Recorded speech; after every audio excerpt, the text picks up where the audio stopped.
自显庆元年那场大病之后，一入腊月，娘子总是要病上一场，说是风寒，实则是底子亏狠了，身子还未调理好。金秋冷得比往年更早一些，可不能大意了。这身子弱呀，可以将养。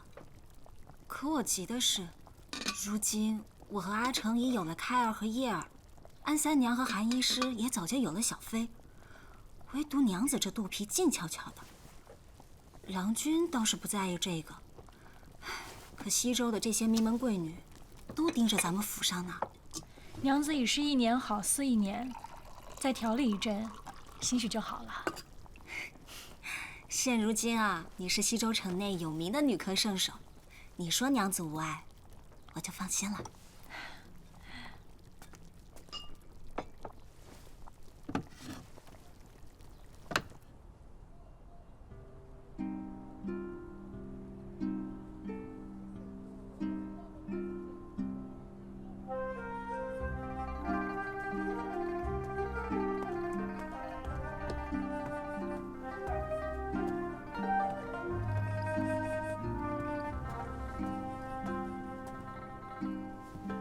娘子想什么想得这般出神啊？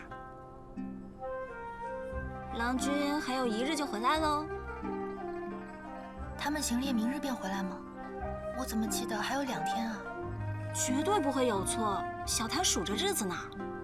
啊，原来如此。阿成若是晓得有人这般数着日子等他回来，一定是欢喜得很。娘子，你又取消婢子了？你怎么一着急又把婢子给带出来了？阿成如今已是西周城有名的人物，小心他不依。他敢！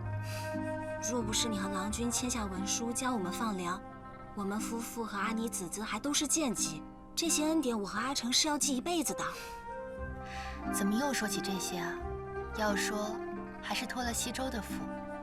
长安良贱之间等级森严，要让你们得一个良人的身份，岂有这般容易啊？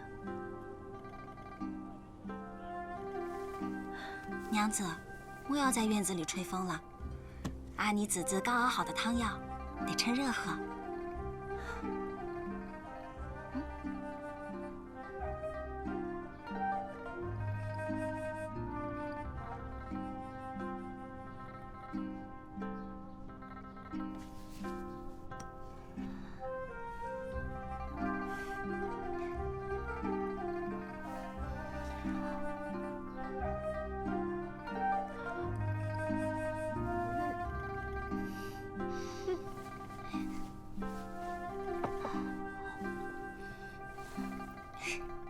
阿妮子子的药虽苦，可是对身子是极好的。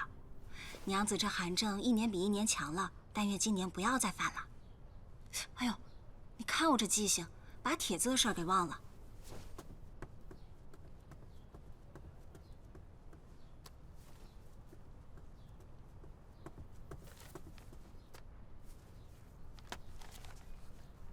帖子上定的是明日，齐夫人的管事娘子送帖时过来叮嘱过，等着娘子的回话。便说多谢齐夫人，我定然会去叨扰。娘子，你齐夫人难不成还能吃了我？我倒想看看，他们到底想做什么。娘子，娘子，阿郎回来了。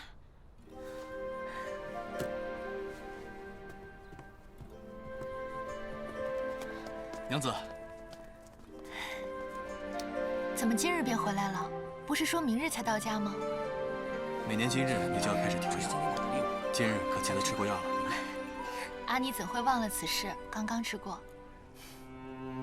果然好了些，手都没这么凉了。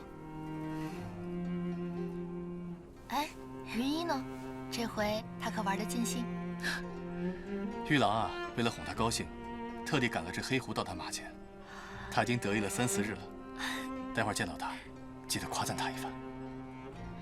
云衣嫁给玉郎做侧室的时候，我本还是担心的，没想到玉郎竟对云衣这般宠爱，在西周能跟着行猎的，怕是只有云衣了。怎会只有他？难道你把自己忘了？待你养好了身子，我也带你去。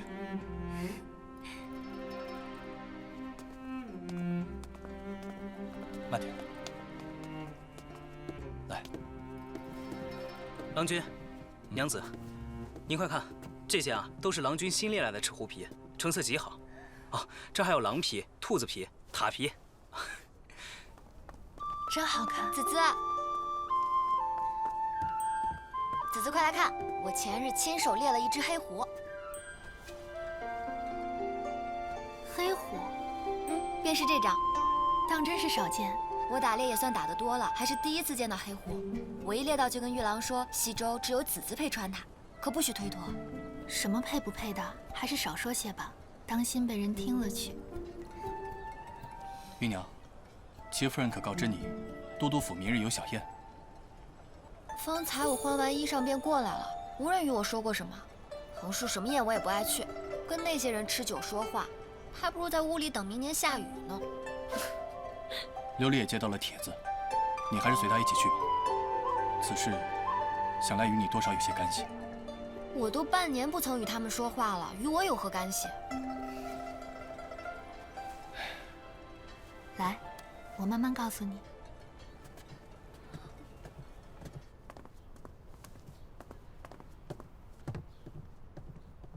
子子，快坐。你说吧，究竟什么事儿？其实啊，也没什么。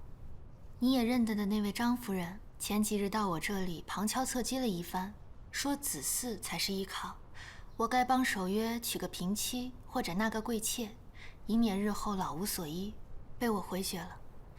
齐夫人啊，多半是想趁着你们狩猎回来之前圆了这事儿，谁知你们竟提前2日回来了。这个张夫人，真是太闲了，怎么又找到子子这儿来了？半年前她也找到我，拐弯抹角的说了半天，说女子要贤惠大度，要替夫君着想。司马身份高贵，要找一位身份高贵的高门女子来替他打理事务。那你是怎么答他的？我便回道：“难道你想嫁给玉郎？”把那张夫人气得在那儿直喝：“你胡说什么？”我说：“那你既然不想嫁给玉郎，为什么要管他的事儿？难道是太闲了吗？”事后我跟玉郎说，玉郎夸我说得好，以后再有这种不识趣的人，即便是长辈，我也不用给他们留面子。也就你这天不怕地不怕的性子，才能降得住他们。子子，你莫不是怕明日去屈家还会遇到那位张夫人？大不了云姨陪你去就是了。那明日就要辛苦你一趟了。放心吧，有我在，不能让人欺负了我子子。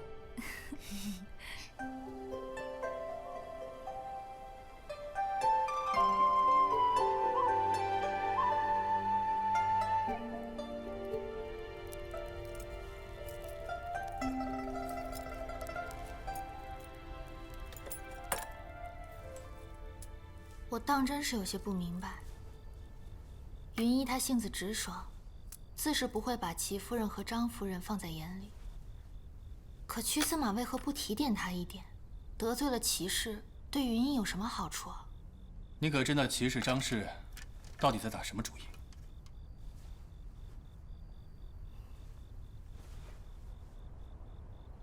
我也想不明白。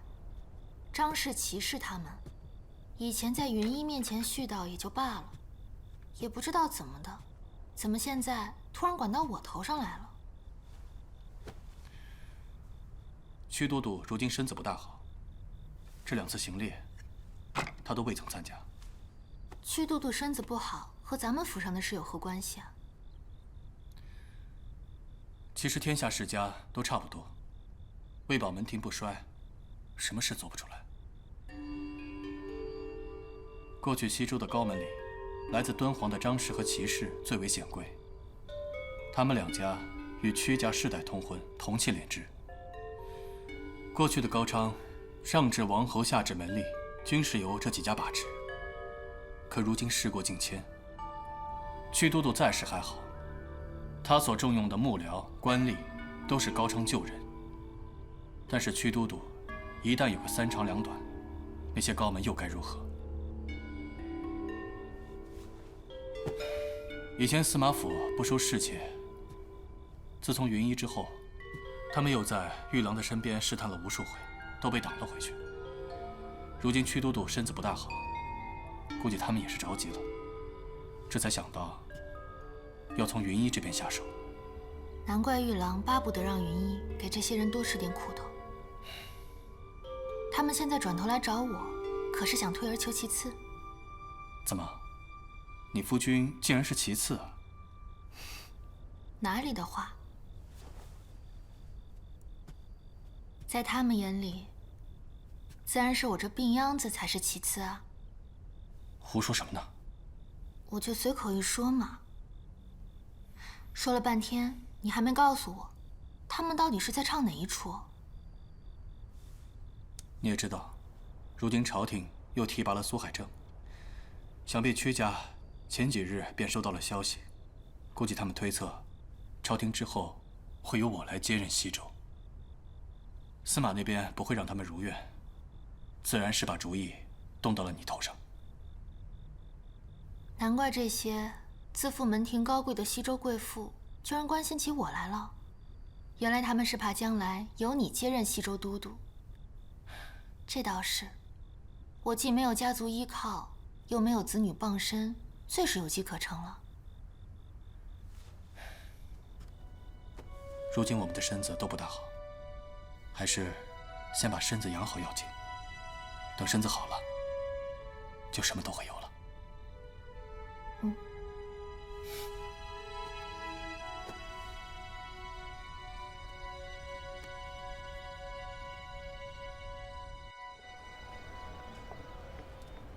这个价格倒是可以接受，最近丰产，粮价比往年又低了2成。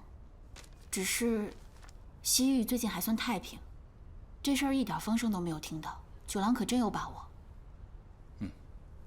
这收割5万担粮食可不是闹着玩的。最近风调雨顺，西周民间收个10几万担余粮也是有的，为何非要去外地收购？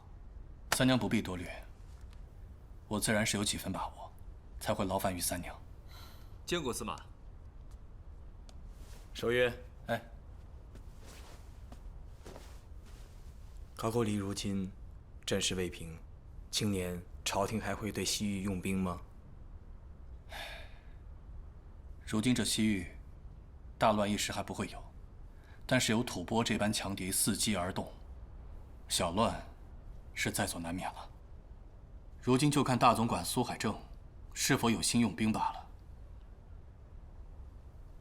玉郎，你若是他的话，是想在西周终老，还是立功还朝？更别说那战端一起，便有粮草布帛可调，金银男女可掠。倒也有道理。那我就先不打扰司马跟长史了，告退。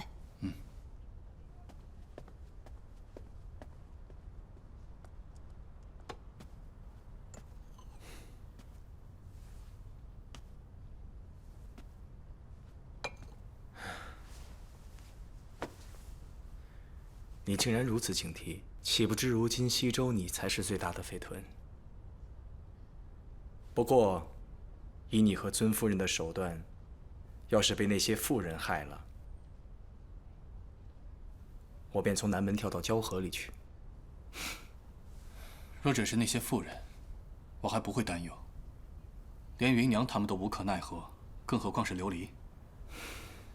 但是如今的境遇不同，你是屈氏子弟，他们在你身边送上他们的女儿，那自然是锦上添花。若是不成的话，那也不会因此问罪于你。但是我却不同，我是个外人不说，在西周这些年做的这些事，兴州学、定户税、开商路，哪件事情是他们乐于见到的？如今既然无法笼络我，那宁可挤走我、拉落我，也不想我成为这西周之长。你裴守约是什么人啊？想当初你身边没人，手上无权，我使尽浑身解数也奈何不了你。可如今呢？以你在西周的威望，你真比高呼说一声都督反了。这西周4万人得有3万人跟你一同杀进都督府，剩下那1万人呢，站在原地看热闹。那些西周脑满肠肥的高门胆敢动你，活得不耐烦了吧？哎，这种混话你也敢胡说啊？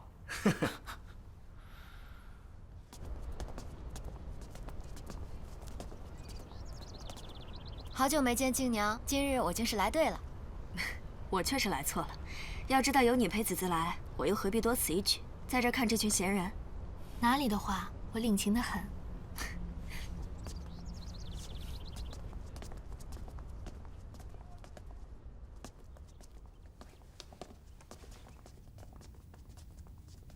齐夫人，云姨今日得闲前来叨扰，请夫人莫怪。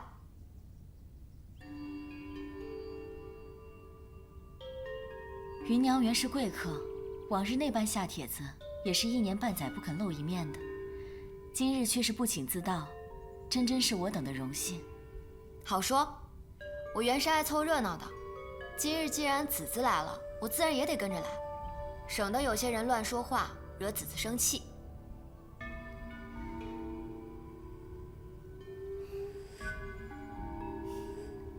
不知芸娘想喝些什么？昨日玉郎带回来的桂花春似乎还可口。阿史那娘子果真是女中豪杰，这还未开席便要饮这等烈酒，难怪满西州的女眷只有娘子能跟着男子们去狩猎。郭夫人也想去狩猎？让参军带上夫人就是了。除了有时不能洗漱沐浴，别的我看也都还好。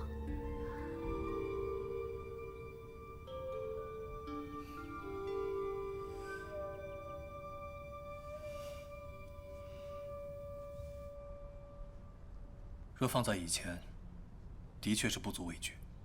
可是此次偏偏是那苏海正任了行军大总管。我若没猜错，他新官上任第一把火便会烧在西州。此次若是当年的事情重演一遍，还是腹背受敌的情况，你还有几分把握能让苏子玉无功而返啊？10成。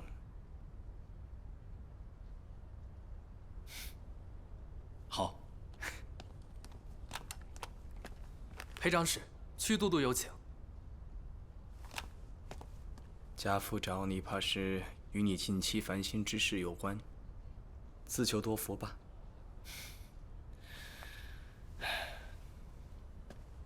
那还真是多谢司马提点了。告辞。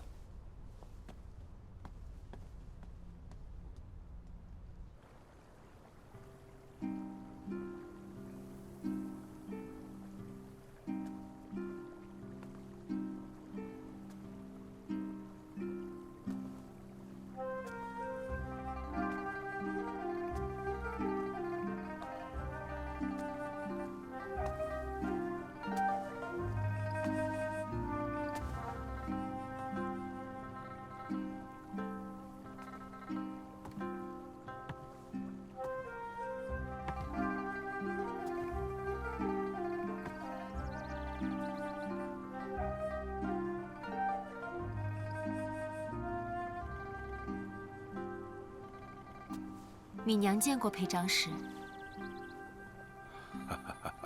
敏娘是曲某故友之女，久闻守约，常于茶道。今日我得到了一些好茶，就想请你过来一起品鉴一番。今日这茶可十分难得呀！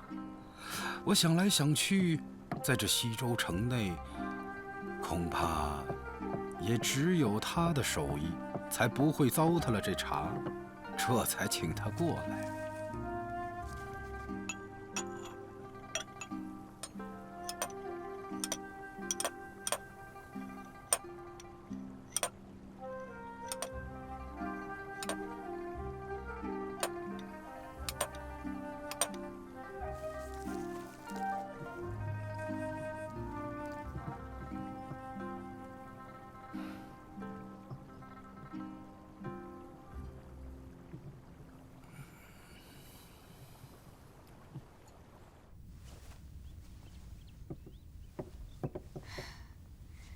库迪夫人到西州也有7、8年了，看着竟是容颜依旧，可见平日是舒心的。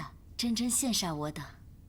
夫人过奖了，琉璃不过是性子疏懒，不愿管事罢了。西周城谁不知库迪夫人原是个有福的？像我们这些人，不知要欠多少儿女债，操多少后怨心，只为日后能求一个安稳热闹。少不了如今强撑着正命罢了。哼，比不得库迪夫人的心宽。原是个人有个人的缘法。夫人莫怪我阿嫂，她也是有口无心。说起来，咱们这些人其实心里都是羡慕夫人的，不怕夫人笑话，我便不知道有多羡慕夫人。似我，如今看着也还风光，可日后嘛，我若是有走在屈都督之前的福分也就罢了，若是不能有，日后终究只能依靠兄嫂侄儿度日。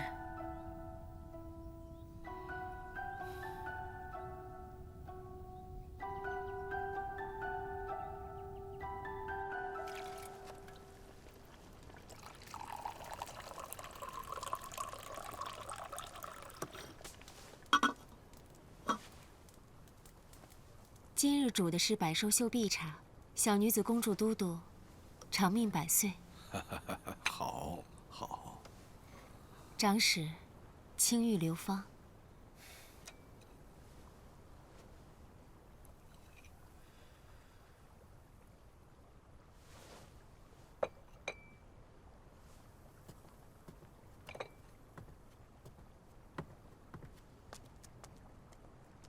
哎，快尝尝。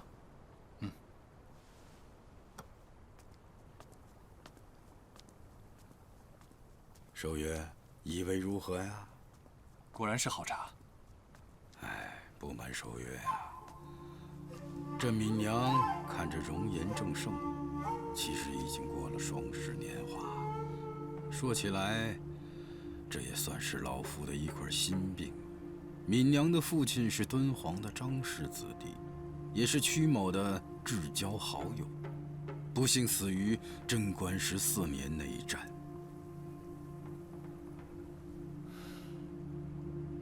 守约，老夫不妨直言相告，我这身子骨啊，恐怕是不行喽。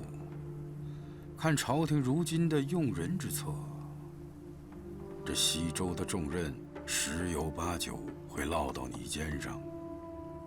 你在西周这7、8年里，那所作所为，是有目共睹的呀。西周如今是库房充盈，民心安定。那多半都是你的功绩。若西周能得长官如你，乃是数万子民之福啊！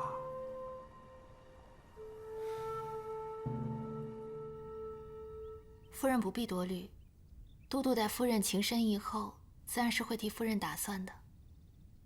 此事都督纵然有心，也是无力。我的身份已是如此。一旦离了西周，离了都督，便什么都不是。于屈家来说，并无半分干系。屈家再是大度，又岂能将一儿半女记在一个外室名下？何况，就算他们肯容得下我，我又焉敢离家万里去长安自讨没趣？似我这般无后之人。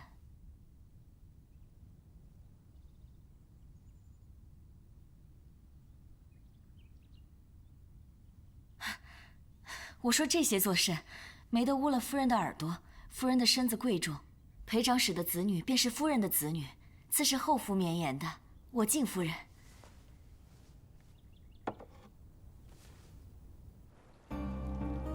都督春秋正盛，区区小样，定然不足为患。邢简在西周所作所为，都是多亏了都督鼎力相助。此话的前面那一句不过是宽心之语，不说也罢。后面那句，我便厚颜领了。守约，你可知道，在这几年里，有多少衣冠之士将你告到我跟前？都督对邢简爱护有加，邢简铭记在心。我护着的，其实不光是你，还有他。他们。这些人要真与你作对，只怕是加起来也不是你的对手。说到底，他们对你有如许戒心，不过是因为你是一个外人。此事要解决起来，倒也不难。守约，你可明白老夫的意思？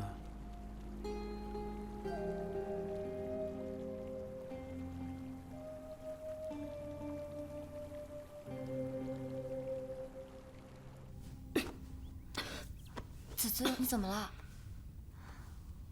我闻着这桂花春香甜，不敌房间喝急了。子子，你也太大意了。这酒虽然闻着香甜，却是极烈的，用些吃食压一压吧。说来家家有本难念的经，咱们做主母的，终不能为了一时之快，就连后路都不顾了。所谓人无远虑，必有近忧。有些事情需要早做打算，有些东西命里无时，莫强求。莫强求？那我倒想问问，为何不能强求？张夫人说得好，命里无时莫强求。权势富贵，人人都喜欢；百代兴旺，家家都期盼。可天下哪有这般便宜之事？却不知世有兴衰，月有亏盈才是常理。这也罢了，大家都是痴人，不过所吃之事不同而已。最让人感慨的，却是那种打着为旁人着想的幌子，实则给自家谋利的算盘。真当除了自己，世上的人都是傻的吗？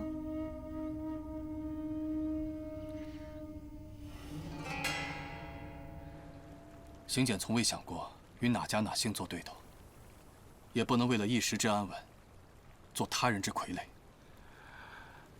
水至清则无鱼，这世上之事，哪有那么多恩怨分明之处？又何必拒人于千里之外，平白树下那么多对头？况且此时不同往日啊。那苏海正如今做了行军大总管，你当真没想过，日后一旦稍有不慎，就会腹背受敌？自然是想过。这2日，邢简一直在想往后的局面。但是有些事情，就算是腹背受敌，便是四面楚歌，邢简也绝不能做。守约，老夫今日既不是叫你来收取他们的钱帛，也不是求你去提携他们的子弟，不过是希望你身边能收一个西周女子，好让他们觉得你并非防他们如虎狼，视他们为仇寇，好歹也算是半个自己人，他们便不会再对你这般满怀戒备。再者说，我视敏娘如亲生，此番亦是想有人能照顾她一二，将来莫叫她被人欺辱了去，这样老夫也能够心安了。更何况，敏娘若是能给你生个一男半女的，这不也挺好吗？都督，这些年对邢简的恩义，邢简没齿难忘。若是能保得张娘子一生平安，就算报答都督一二，邢简愿意试一试。好，这张娘子早逝双亲，孑然一身，和邢简说起来是同病相怜。邢简福薄，此生没有兄弟姊妹，都督若是不嫌弃的话，邢简愿意收下这个义妹。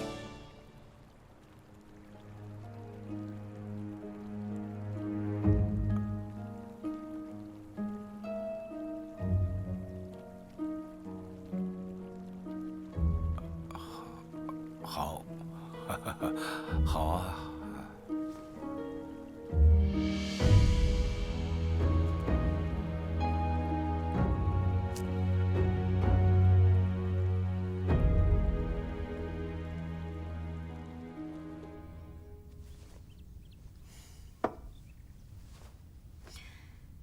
这桂花春果然烈得很啊！正是，今日酒猎，琉璃喝得有些急，不胜酒力，请恕我先行告辞。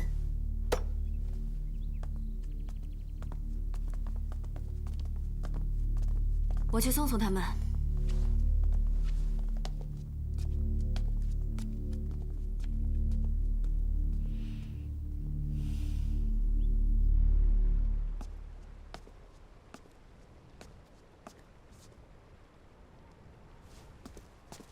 司马等着回复呢，你再进去问一声，都督有没有看文书啊？王明府还是莫费那个力气了，都督此刻忙得很，除了西周发兵，旁的事儿，绝顾及不上。说的好有道理啊！哎，那你在这儿做甚呢？自然是我家长史，若是在里边喊声救命，白三儿便立刻奋不顾身跳墙进去抢他出来。哎呀，你现在是越来越厉害了！我怎么以前没有发现你那么有本事？不可能。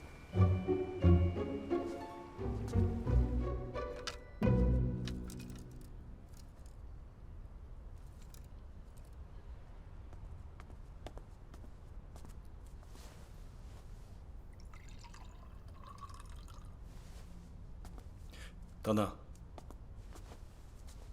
王明府为何还没有回来？我已经派人守着了，等王明府一回来，便请他过来。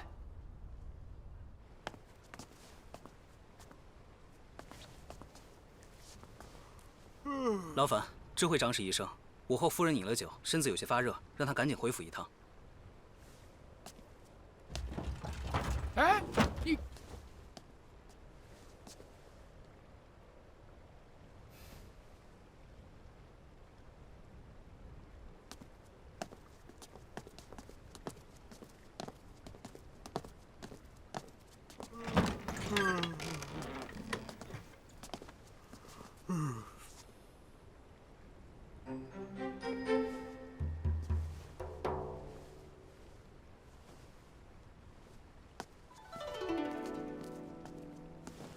有劳王明府，都督，请您进去回个话。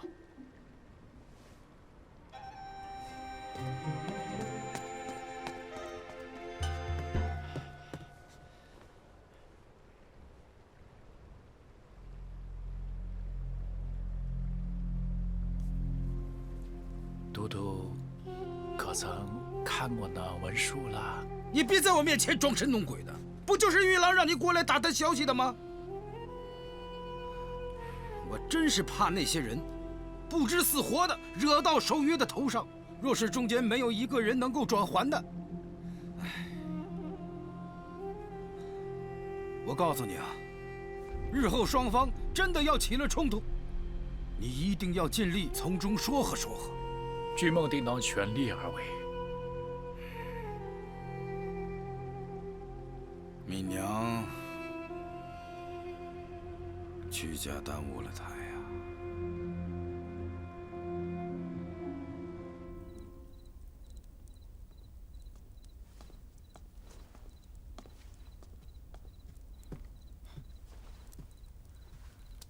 好端端的，怎么就自己生病了？不是你让阿成传的话吗？若是到了日落前2刻还未归家，便找个借口叫你出来。我看司马也在等你，横竖好些人都知道我喝酒喝急了，这借口最是好用。对了，都督留你这么久，难不成也是要送你美人？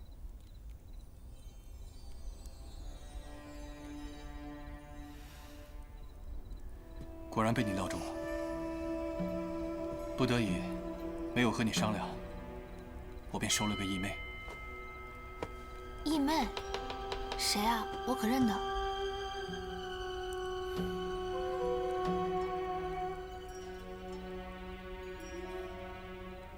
张敏娘。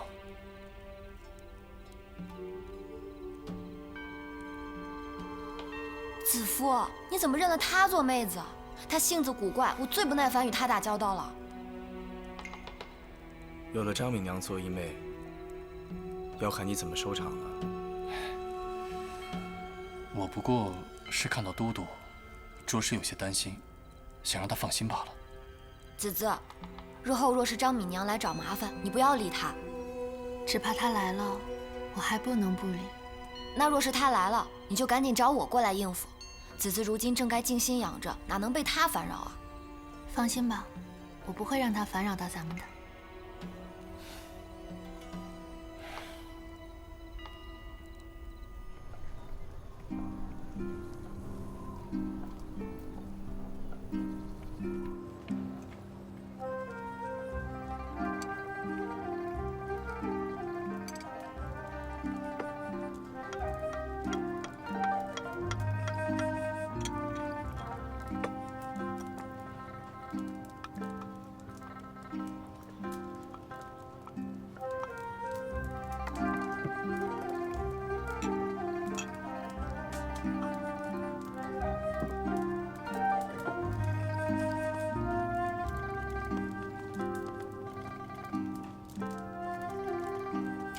我说前面怎么静悄悄的？原来你们一大早便要在这儿喝着苦叶子咸水。云一，你便少说些这种怪话吧。米娘的茶汤也快煎好了，你也喝上2杯。倒是许久不曾见芸娘了。茶汤好了，2位娘子可要尝一尝？我才不要喝那个呢。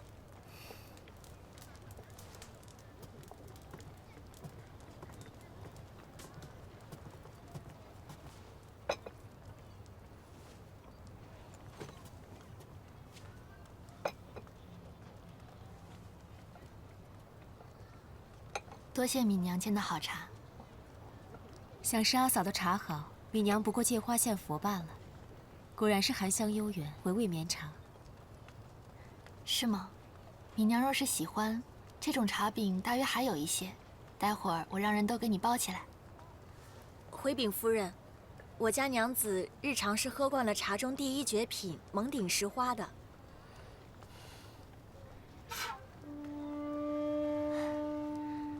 这种石花什么的，家里可有？咱家原是有的，可郎君说，盛名之下其实难副，就没让安三娘从长安再带过来了。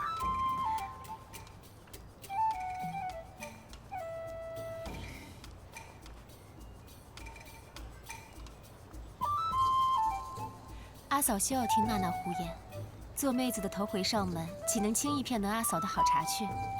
说来米娘倒是给阿嫂备了一份薄礼，不成敬意。这是米娘做着玩的，虽然粗糙，但是比旁的笛子更经用一些。阿嫂莫要嫌弃。娘子何必自谦？我家娘子是出了名的心灵手巧，自幼便爱抚琴弄笛，可在西周竹笛容易皲裂，娘子索性突然从江南带了上好的紫竹，精心制作而成。就连最好的匠人也要甘拜下风的。原来如此，真是难得。不知米娘今日可有别的安排？我能有什么事？不知阿嫂有何吩咐？也没什么，只是尚有一事需趁午前收尾，所以还要请米娘稍等片刻。把架子搬出来吧。是。今日便能得了。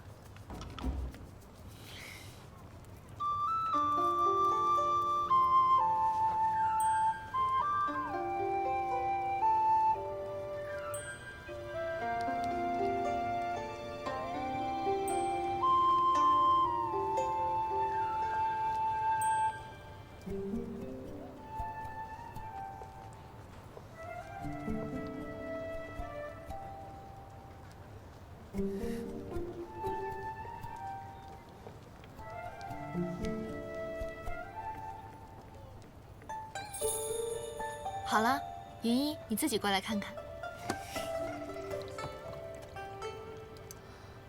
子子画的真好，这画拿回去给玉郎瞧，他一定喜欢。米娘今日才知道什么叫神形兼备，妙手丹青。阿嫂的一幅画，当真令人叹服。这也不难，只是要多花些时辰而已。米娘若是喜欢，我也帮你画上这么一张，如何？这如何使得？米娘这般容色，能入画久存，方不会被岁月辜负。画这种画坐着不许动，很无聊的。张娘子那么忙，哪有这个时间呀？芸娘说笑了，我一个闲人怎么会没有时间？好，那就这么说定了。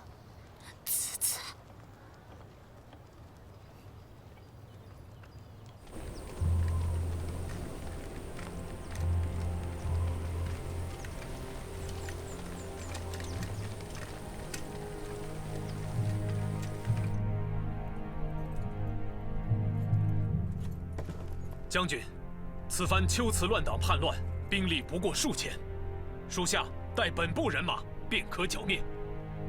就这几千杂兵，怎还许我大唐天军亲至？府兵足以平叛。